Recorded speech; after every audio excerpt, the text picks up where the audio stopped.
Boom! What's happening, guys? A little bit late in talking about all this, but I'm going to talk about it now. I normally probably get no views on this because I don't really get many views anyway on YouTube, but I'll keep trying, I'll keep plugging away.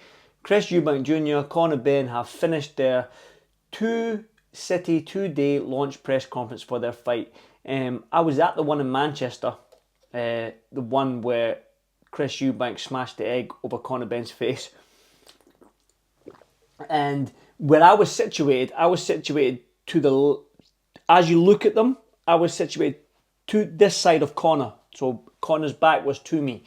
So when Chris had fired that egg across his face, I thought it was a left hook because the crack was unbelievable. I thought he went smash.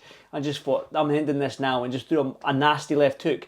Didn't know it was an egg. Didn't think anything otherwise. It wasn't until people sitting in front of me that was central and to the left of the stage as you look at it was saying, Andrew, it was an egg, it was an egg, it was an egg. And I was like, pandemonium, chaos. As you saw, Conor was raging. He was raging, and it was difficult for us to even get an interview with him at the end. We got Ben Shalom and Eddie Hearn, but even when we were upstairs to where the fighters and the promoters and all that were, Chris Eubank was leaving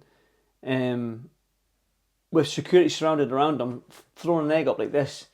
He had a second egg. I know he posted the picture of him with the eggs in his pocket, but I tell you what, premeditated. Is there going to be a fine or some sort of repercussion for this? Who knows? And then we had the second press conference. What I took from both of those press conferences was Chris Eubank and Eddie Hearn. Chris Eubank, every single time Eddie Hearn tried to talk, Chris Eubank just stopped him in his tracks. Like, Eddie, don't even bother. I'm not here to listen to you. So that back and forth is great. And I tell you what boxing needs. Boxing is flying at the minute. Boxing is probably, it's got to be up there, one of the best sports in the world. In my eyes, it's the best sport in the world. But in terms of drama and getting people talking and the likes, the storylines outside of the ring is what we need. We need characters. We've got characters in Conor BENN. We've got a character in Chris Eubank Jr. The whole egg thing was funny. Funny, not to Conor. I know Conor, and Conor's a great guy. Not funny like, haha, Conor, you got egg on your face type thing, but funny in the terms of it set the tone for what this fight is going to be like. I'm sure Conor's going to get his revenge on that. It might not happen in this press conference. It might be somewhere down the line. And it's just that I just cannot wait for this fight. More so on a selfish view, for me, is that I remember as a kid sitting with my dad on the couch when we lived in Germany, watching their dad's fight on ITV. I must have been, 10, 8, 6, I don't even know. I can't remember what dates their fights was. And now I'm in amongst it talking to their sons ahead of their fight. So it's quite a nostalgic feeling for me on a selfish level. But the fight itself is more than that now. The first fight 2.5 years ago was about the Ben Eubank name.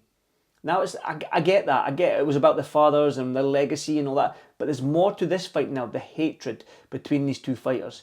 Ben and Eubank Jr. hate each other. They're polar opposites in terms of characters. Sometimes when we have these type of fights, when there's so much animosity, at the end of the fight, Groves, Froch is one. Joe Frazier, Ali became friends at the end as well. So you do become friends, but I just see that Junior and Conor are just polar opposites. Like, I can't see them having this fight. They might have a handshake and a cuddle at the end of the fight, maybe, but I just don't see them being friends outside the ring. They're just two opposite people. But yeah, it's good to see Nigel Benn there, supporting his son, and we're all hearing that Eubank Senior is going to be there fight week, fight night, which is good to see, and I think that's right. I think for Chris Eubank Jr. having his father there would be great, and I guess on another level, because of what Senior and Nigel did for British boxing with them two fights that they had, and they propelled it, and now just seeing their sons fighting, it'll be difficult for them. I can't imagine what they'll be going through, but that whole fight week, Tottenham Hotspur Stadium, 65,000 people, it's going to be extremely exciting. Little egg joke there, you know. That's what I'm hearing about. I'm hearing that it's Conor Ben also going to be fighting under a British Boxing Body Control license as well, which is good. I think now what we still want from Conor, what people are like Simon Jordan are saying, what they want from Conor is the evidence of how that got into his system. Again, I get that. But again, Eddie, Conor and his team are saying he's cleared to fight. Now that Robert Smith is going to grant him a British Boxing Body Control license, has Robert Smith seen some sort of evidence? I don't know, because we know the British Boxing Body Control stance on it all at the beginning. So it'll be interesting to see where we go from here. But the fight itself, we have a 35-year-old Chris Eubank Jr. against a 28-year-old Conor Benn. We have a young, not many miles on the clock, not many hard fights, in Conor Benn. He's fresh, he's ready, he's tenacious, he's ferocious, against an older Chris Eubank Jr. who might be slowing down, doesn't throw the 17 uppercuts and whatnot. The rehydration clause. Both fighters are on the rehydration clause, but I don't think it'll affect Conor Benn as much as it will affect Chris Eubank Jr. So there is that. We know that Senior has his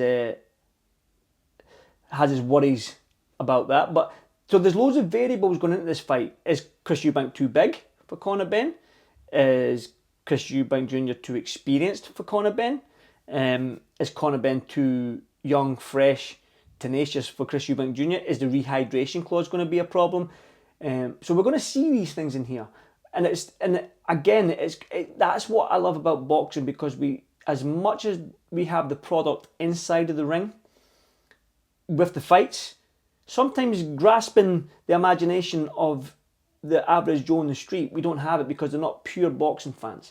So they don't get boxing in the sense that, again, the guys who are probably watching this, that we love boxing because we look at the footwork, we look at the slips, we look at we can almost figure out what they're going to try, what their game plan is or try and do because of the footwork and where they're moving in the corner, tell them to do this rather than just going, throw a jab, hit him. Do you know what I mean? So getting that storyline, I hope I made sense there, getting that storyline outside of the ring between two fighters and then bringing that and then the product inside the ring.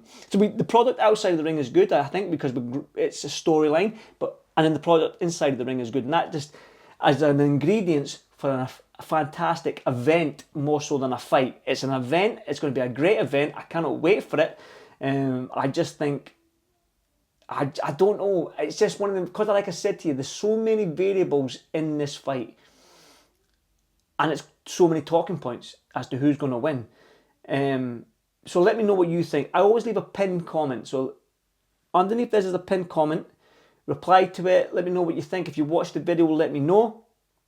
I'll be extremely excited if you do message me, but the question is, I'm not an egg joke, man, I'm hilarious, stop. If you do leave a comment, the question is, I want to leave a question. Who wins? Chris Eubank Jr. or Conor Benn? Let me know.